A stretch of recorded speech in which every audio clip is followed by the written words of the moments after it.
Crawlspace. I'm Tim here today with Lance. How's it going, Lance? It is going better than ever, Tim. Better than ever. How are you? I'm doing all right today.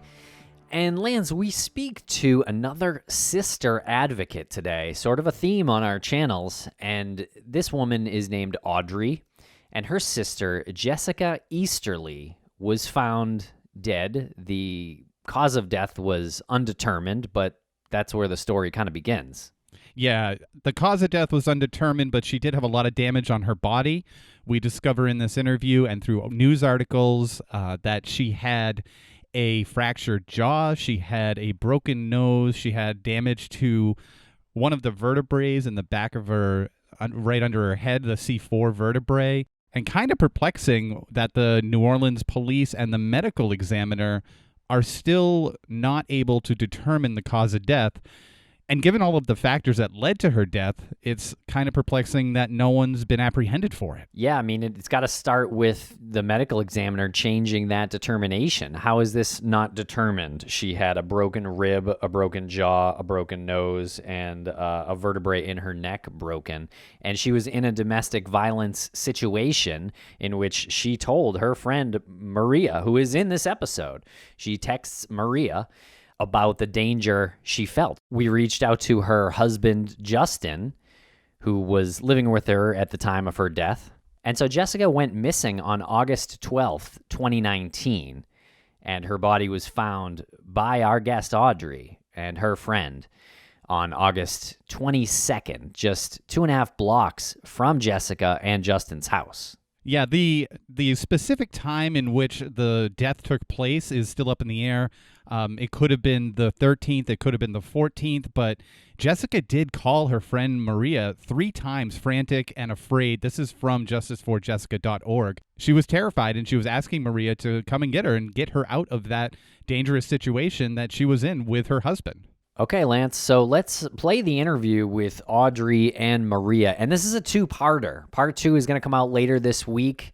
And please check out Justice For, that's the number 4, justiceforjessica.org. There is some great information on this site. And they also have a Twitter page, and there's a link to that in the show notes. And if anybody does have any information as to the cause of Jessica's death, you can contact Crime Stoppers at crimestoppersgno.org or call 504-822-1111.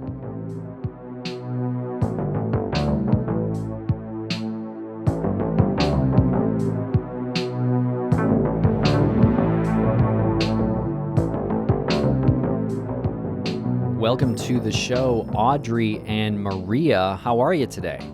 I'm good. Good morning. We can't thank you both enough for coming on and sharing this story. Audrey, you're a champion of your sister's cause. I don't want to get right into it so quickly, but all the work that you've put into this is really amazing, and we are really happy that you're able to join us here. Thank you. I just want justice for my sister. So if I got to do it till I'm dead, then that's what I'll do. You're speaking of Jessica Easterly Durning, who went missing on August 14th of 2019. That's correct? Yes, you're correct. So tell us a little bit about what happened. Just from the starting point of when things went off the rails, I guess, Jessica called me at noon 3 times in a row, and I was in the shower, so I wasn't, I just didn't pick up the call because I didn't know who was calling. I kind of felt like maybe it was my boyfriend's grandmother because she tends to call repeatedly like that. So at the 3rd call, I kind of turned the water off and looked to see who it was, and I realized it was her. And so I dried my hands off and I answered to see what was going on, and it was more of a continuing bad situation. She said she was ready to leave and she needed to get out of there. This is a conversation we've had a couple times where she was ready to leave, and then a couple hours went by and then she didn't want to leave anymore. So I asked her, what's going on? Just trying to figure out what the situation was. And she was like, it's just so bad. It's just really bad. I've just got to get out of here. And I said, well, okay, well, I can't come today because I lived in Mobile, Alabama at that point, which is a solid 2 hours from her house in Metairie, Lakeview, sorry.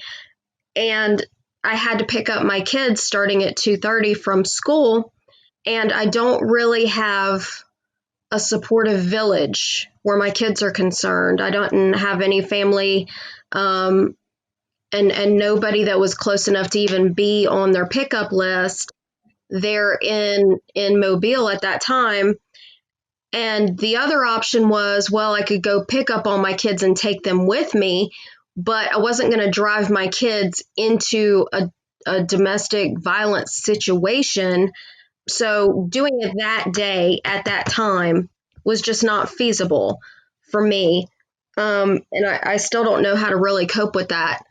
But so we agreed that I would come immediately after dropping them off the next morning to get her. And she said, okay, when I get home, I don't know what's going to happen yet. And then she called me to clarify what that meant, because she was at a doctor's, a follow-up appointment with her stepdaughter at that particular moment. She had gotten her from school and taken her to a follow-up doctor's appointment. And so she was alone in the doctor's office waiting for Gracie to come out, and had a couple minutes where she could talk. And so she called and she said, I'm at Gracie's doctor's appointment. Just let me see what's going to happen when I get home. You know, he's had a chance to sleep. And so I just don't know what's going to happen. She said, but he's texting me that I have to get the F out of his house, but then that I can't leave. And this was fairly typical in their relationship, is you need to get the F out of my house, because he inherited half of a house from his mother, and that's where they lived. And then I would offer, you know, I'd be like, okay, well, why don't you just come stay with me for a couple of days? Maybe y'all just need some time apart. You know, sometimes that works in relationships. People just get sick of each other when they spend too much time together, and some time apart helps. But time and time again, he would say, get out. And I would say, okay, come here. And then when he realized she did have a second option, and that throwing her out didn't mean she would be out on the streets with nothing but the clothes on her back, then it was like, well, if you leave, you can never come back and you'll never see Grace again. And then he would threaten to have her arrested. She never did specify on what grounds he would threaten to have her arrested, but just that he was going to have the cops throw her in jail, and that he had connections in the police force, and that he could just make that happen. And you mentioned her husband at the time. His name is Justin. I think that's what you said. Yes. Is he still out and about right now? To our, yeah. Okay, so this is a story where there was some warnings about domestic violence, and then Jessica went missing. Her body was only missing for 10 days. It took us a long time to get a confirmation back on the ID, the DNA. There was a lot of, I don't want to say mishandling, but the police department, the 3rd District of New Orleans Police Department, has absolutely not prioritized this case. It sounds like you're having a bit of trouble with the law enforcement in the area. Yeah, that's a fair assessment. They do not consider this case a priority. Anytime we've asked them for accountability on their actions, or lack of action, for better words, there's a lot of excuses made about how high crime is in the area and how short-staffed they are, and how they just wish they could go out and search for every single person that's missing. And it's just a lot of excuse making, and it just clearly does not rank very high on their list of things to solve or resolve. The DNA sat on a New Orleans cop's desk, and because this is what they said, because they said they didn't know where it went. Instead of it going to the lab, it sat on a desk. So yes, it was definitely mishandled. That is truly frustrating, and I apologize for slightly derailing the conversation there. If you don't mind, you can continue. Take us back to that day that you were talking about. So that was the 12th that she called.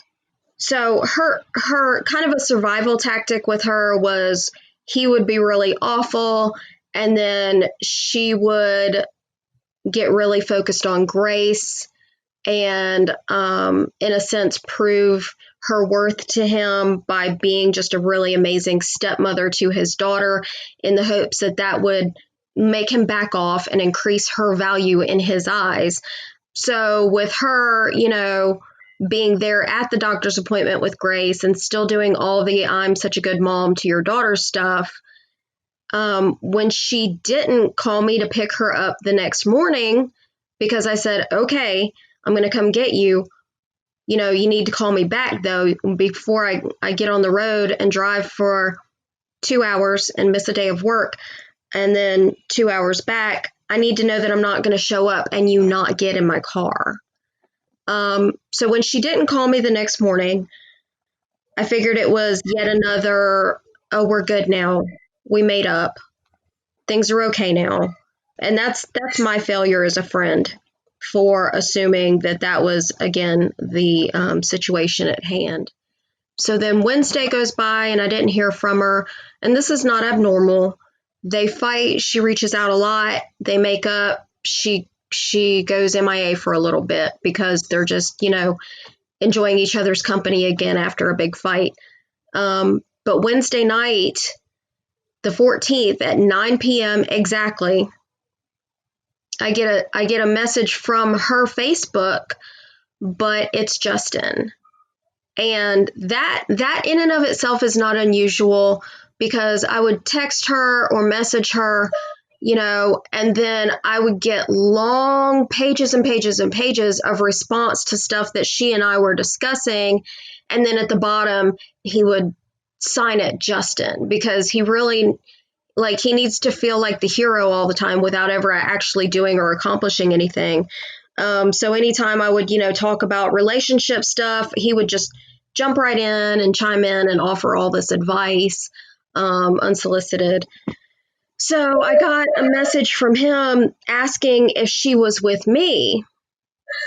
So I thought maybe, first and foremost, I felt immediately like I was going to kind of throw up and my whole body went cold. And then the part of my brain that didn't really want to process that gut reaction that, oh my God, he's done something, was like, okay, maybe she just escaped to somebody local, because a big concern of hers, we discussed her leaving him a lot for a long time. And her biggest concern was always that, well, if I leave, he's going to know that I went to you first and foremost, and he's just going to come right after me. And so I'm going to have to find somewhere else to go. I'm going to have to disappear. I'm going to have to disconnect my phone, not use any credit cards. She really felt like she was going to have to ghost and go off the radar completely to escape him. So in my mind, the fact that he was saying she was gone and he thought she was with me really kind of lined up.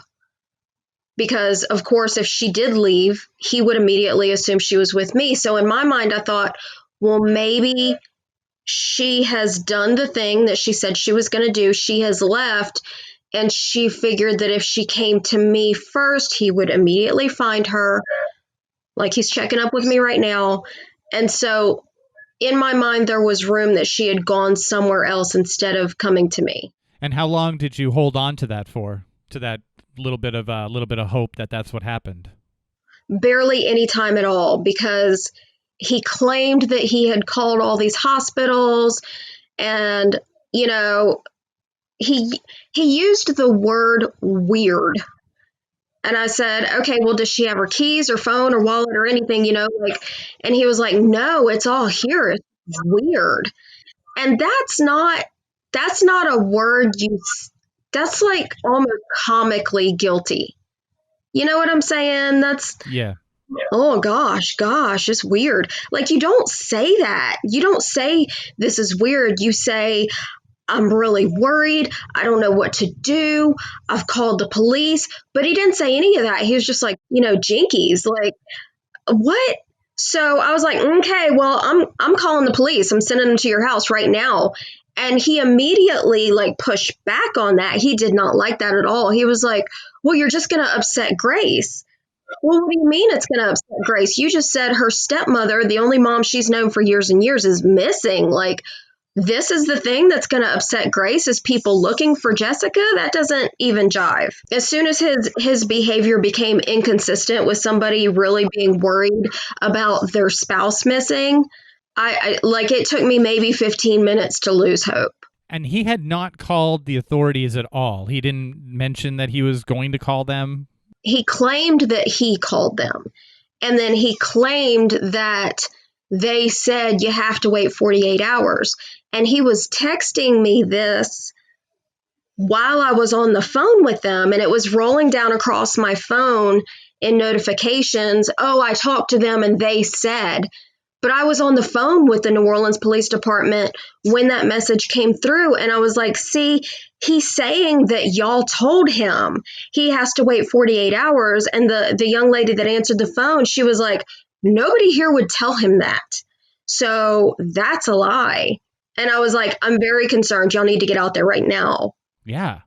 I mean, that 48 hour thing is something that I feel like if he just like watched, like a true crime program, and, it's so kind of cliche. It really is, everything about it. So the fact that he was lying about his efforts to find her and not behaving in a manner that was consistent with my loved one has disappeared. And then it was like, because it took me days and days to get New Orleans Police Department to really give me a call back. The detectives that went out there, or maybe it was patrol that went out there, I don't know, but somebody called me back at like 4:35 in the morning after that was filed. And I immediately tried to reach back out as soon as I saw that I had missed that. And whoever that person was like, well, you're going to have to contact somebody else. And then I spent like 4 days trying to get anybody else to contact me back. So after days of frustrating, spinning my wheels, not getting anywhere with New Orleans Police Department, I finally put something on Facebook, because at that time I didn't have any contact with Jessica's family. I didn't know Audrey. We had met years ago, but we didn't have a current relationship. I didn't know Amanda. I didn't have any way to contact her parents. So I was just kind of desperate and needed to raise the alarm and didn't know what else to do. So I took to social media about it. I tagged New Orleans Police Department in that. And then on Sunday, like, I just kept blowing up their phone until shift change. I finally got somebody on the phone that took me serious enough to convince detectives to call me back. And they were like, well, we'll go right out there. She's probably home by now and just isn't allowed to talk to you. So we'll go check up on her. And they went out there and he wouldn't answer the door. And it just kept getting more and more alarming and more bizarre. And that was at about the point where I was able to get a hold of Audrey and Amanda, and they got involved. And from that point, about a week went by and they were like, okay, we're going to look for her. And because of my work schedule, and again, the thing with not having any support for my kids, I was unable to go with them to look for her. But they found her almost immediately. They went to drive through her neighborhood first to see if there was any possible place to even search within a neighborhood that's been developed for, upwards of 100 years, to see if there was any sort of place where you could search. And they found a place, and there she was, just a couple blocks from the house, which made it very evident that up until that point, nobody had tried at all. I want to get into that part about her body being found. It's really tragic, but you said something a few minutes ago about the police knocking on his door and he didn't answer. Did they know that he was home, or how did you find out that he was home and he just didn't answer the door? Because he texted me. He texted me immediately. He was like, and it was very defensive and hostile. And the nature of the text was, I know you don't think I'm doing anything, but you have no idea the lengths I'm going to.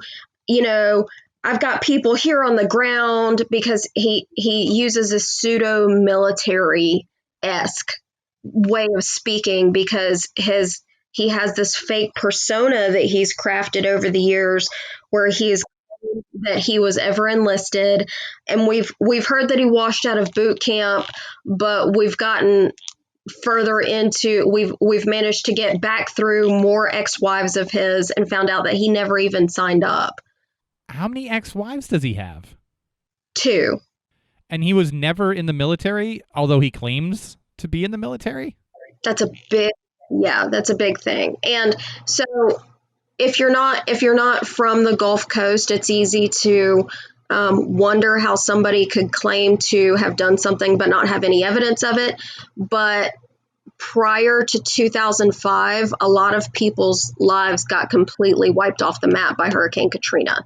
So his workaround for not having any way to prove he was ever in the military in any capacity was that all his uniforms and medals all got washed away in Katrina. But we know that he wasn't in the military because his family has reached out to me and told me that he was never in the military, along with his ex-wives. My gosh, did his ex-wives mention any domestic violence in the relationship?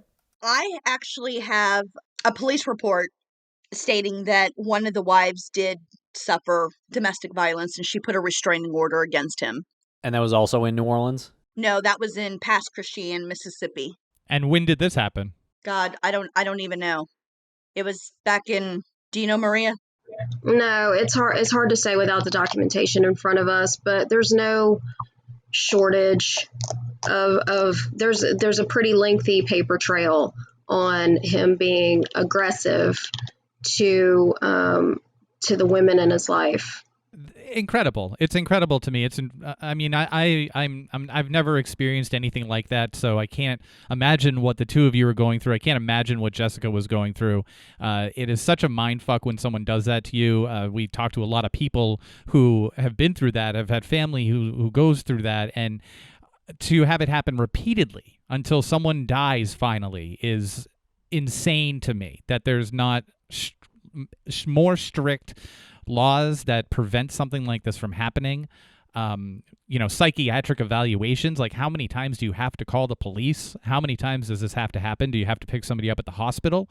It just blows my mind. So honestly, like any frustration that you guys have must be like a million times more than what I'm experiencing right now. Okay, so the domestic violence with the wife happened in 2011.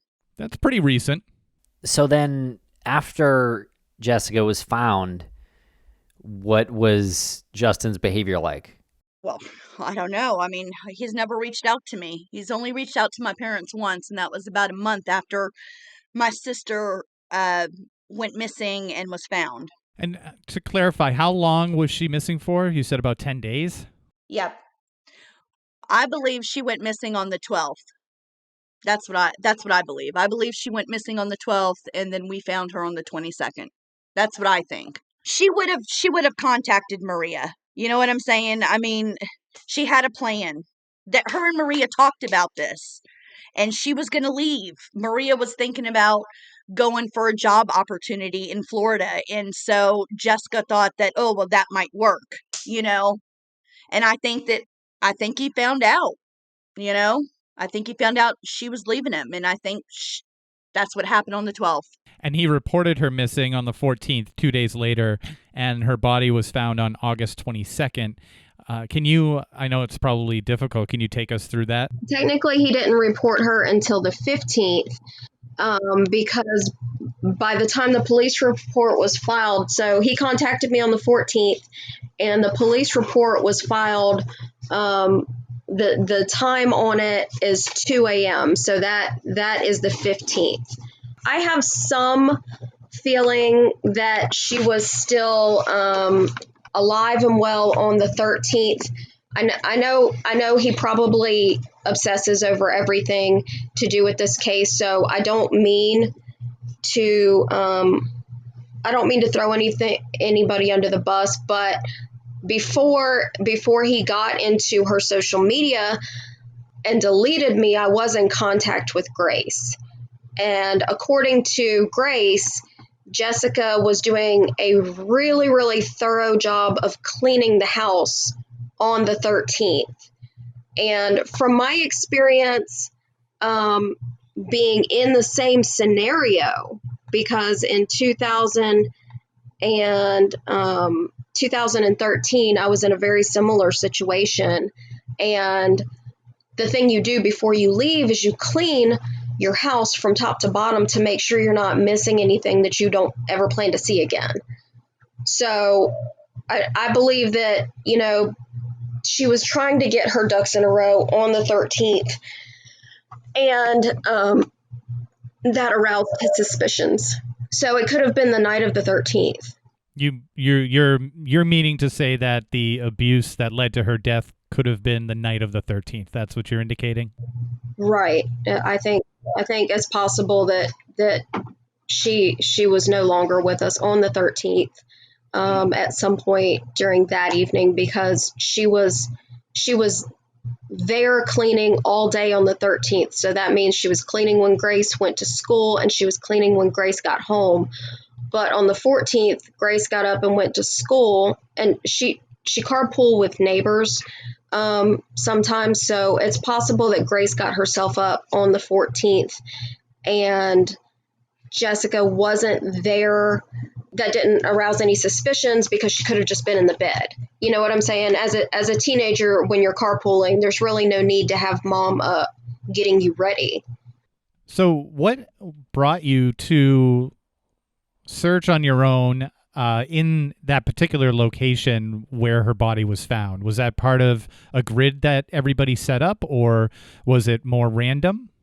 No, it was just random. We were actually going there to go talk to detectives, and we had some time to spare. And then we decided, oh, let's go look inside of her neighborhood because we wanted to, scout out places for like a search party.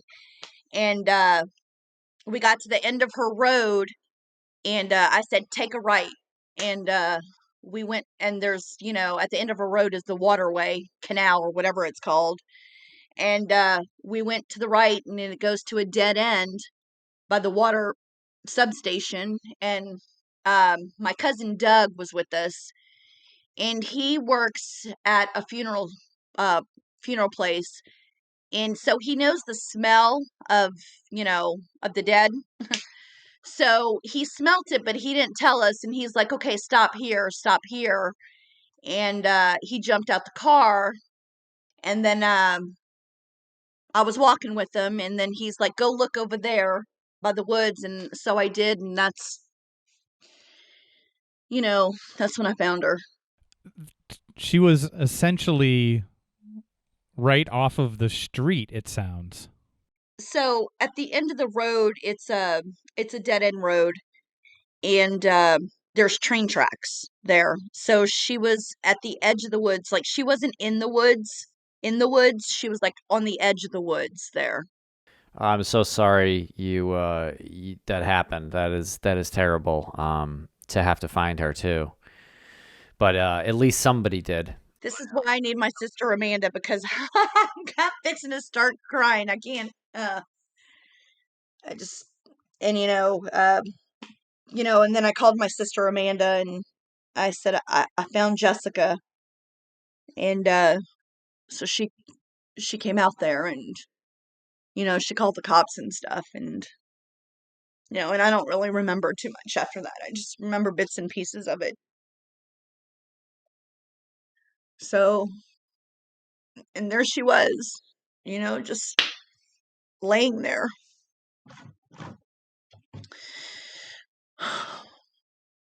Was there ever any question in your mind that her husband was responsible for this? Not for a minute.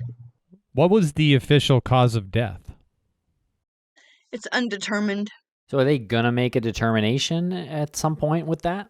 I don't know. I don't understand. And this is our frustration, is that so Justin has never been questioned by the police. He went in on his own free will on the 22nd when we found her. Yeah, he's never been questioned by the police. They've never brought him in or anything. And he said that she left her keys, her ID. I just don't understand why the police has never questioned him, because on March 15th, someone contacted me and they found Jessica's ID. So I don't understand how that is whenever he said that her ID was there at the house. They found it about 15 yards from where we found Jessica. So that goes to show me that they never even searched the area. And then whenever I contacted the detective, he said, get their name and number. I want to talk to them. Well, I already had that and I gave it to him. And then probably about a month later, not even a month, I was called those two people that found her ID and her blanket. And I said, were you able to talk to the detective? And they said, no one's contacted them. And I was like, what? They're like, no one's contacted us since the day we found it. I said, well, have you seen anyone searching over there? And they're like, no, there's been no police presence. In January, me and my father went down there because I got a meeting with homicide detective Ray Barrera, because I wanted him to look at everything that I had, and I wanted to talk to him about, can we please make this, into a homicide? And he was there, and Detective Guggenheim and Lieutenant Allison was all there, and they said that and this was January 24th, that it was considered a cold case. Now, here's the thing. This is why we're so upset about it. One, they never even searched, obviously, because if so, they would have found her blanket in her ID. They've never brought Justin in. Justin owns half that house, but the other half is his dad's. His dad has never been questioned. And we have gotten a message from someone who is very reliable and said that Justin Sr., Justin's dad, said that the day after Jessica went missing, he was cleaning the bedroom with cleaning agents. We told detectives, and still he has not been questioned. I'm astounded. I mean, you're speaking about this as if it's a 15-year-old cold case, and police tell you, listen, other cases have come in, and we have to put those cases. We have to prioritize those cases. This isn't the case. This is a body that was found, and then days later, then a week later, a month later, we're still talking about a fresh case. Did they just say it was cold the second they picked her up? This is insane. Well, that's funny that you say that, because we have a text message from someone else. And so this is Justin talking with this person. I went to school with Travis Mackle, investigative reporter for WDSU. I called him on his cell and is returning my call ASAP. Then the person goes, good. And then he texts again. He says, Meg Ferris is another that I've left a message for. And then he says, I am friends with the effing district attorney of Orleans Parish. So it kind of makes us wonder what's going on. I'm over here shaking my head. Because he's friends with who? The district attorney of Orleans Parish. So he's like above the law because he's got a friend? I guess. I mean, they have to be some sort of public official. Are they high up in some rank somewhere that people are afraid to touch them? Well, and that comical part is he's such an awful person, like palpably awful. When you're around him, he just makes your skin crawl. He doesn't have any friends. He doesn't, nobody comes to the house. Nobody comes over to barbecue or watch ball games. There's nobody that looks at Justin as, hey, that's my friend. But he does have a cousin that is apparently a very powerful corporate attorney in New Orleans. And the thing with a murder investigation is the coroner has all the say so on whether it moves on or not. So if the coroner does not classify the cause and manner of death as homicide, then it never moves from missing persons to homicide. And if you do even the slightest amount of homework on the currently elected coroner, and I hope he hears this because screw you, he's got a long, lengthy, documented track record of being corrupt, and so it doesn't seem far-fetched in my mind that Justin's cousin Jane Mintz, who you can Google her too, has possibly had some contact with the coroner and got this just swept aside, because as long as he doesn't call it a homicide, the police aren't going to touch it. So just a quick rundown of the condition that she was in. She had a broken nose, a fractured jawline, a broken vertebrae, and a broken rib. So a broken rib that the police immediately tried to dismiss as, oh, well, that was from us picking her up when we found her body. And when they showed up like they were there to clean it up.